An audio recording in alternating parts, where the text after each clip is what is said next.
নমস্কার বন্ধুরা, বাস্তু বাংলাকে আপনাদেরকে স্বাগত। কিছু লোক আমাকে কোশ্চেন করেছিল যে আমাদের ভাগ্য যদি প্রিফিক্স, যদি ভাগ্য আমার যা হওয়ার আছে তাই হবে, তাহলে আমরা জ্যোতিষ কেন করব? অর্থাৎ আমার ভাগ্যকে আমি জ্যোতিষ দেখে গিয়ে ওর কাছে গিয়ে যদি জানবো আমার খারাপ হোক কিংবা ভালো হোক, প্রথম থেকে জেনে কেন টেনশন নেব আমি? কোনো দরকার নেই, কারণ যদি ভাগ্য ফিক্স তাহলে আমি কেন জানবো?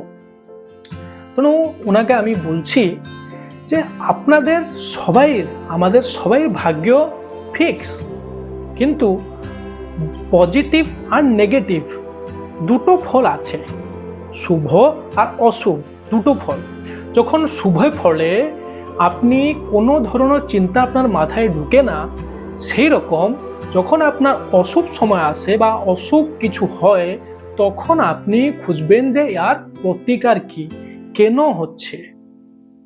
তো যেরকম আপনার যখন শরীর সুস্থ থাকে তখন আপনার ডক্টর কোনো প্রয়োজন থাকে না, সেই রকম যখন আপনার শরীর খারাপ থাকে তখনই আপনি খুঁজে বেড়াবে যে ডাক্তার বাবু কোথায়। আপনার তো সবাই কুষ্টিতে পজিটিভ আর নেগেটিভ, শুভ অশুভ কর্ম দুটোই থাকে।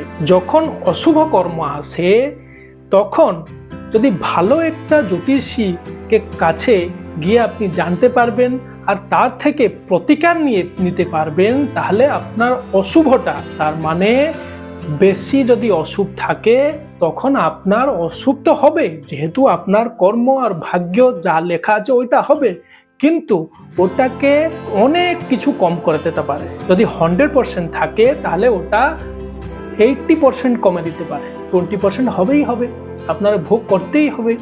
ও অশুভ হোক শুভ হোক, তার জন্য আপনাকে নিশ্চয় জ্যোতিষী কাছে যেতে হবে।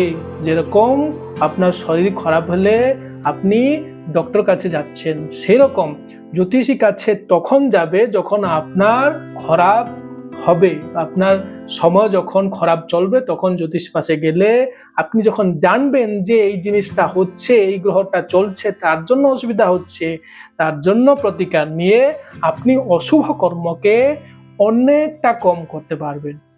নমস্কার।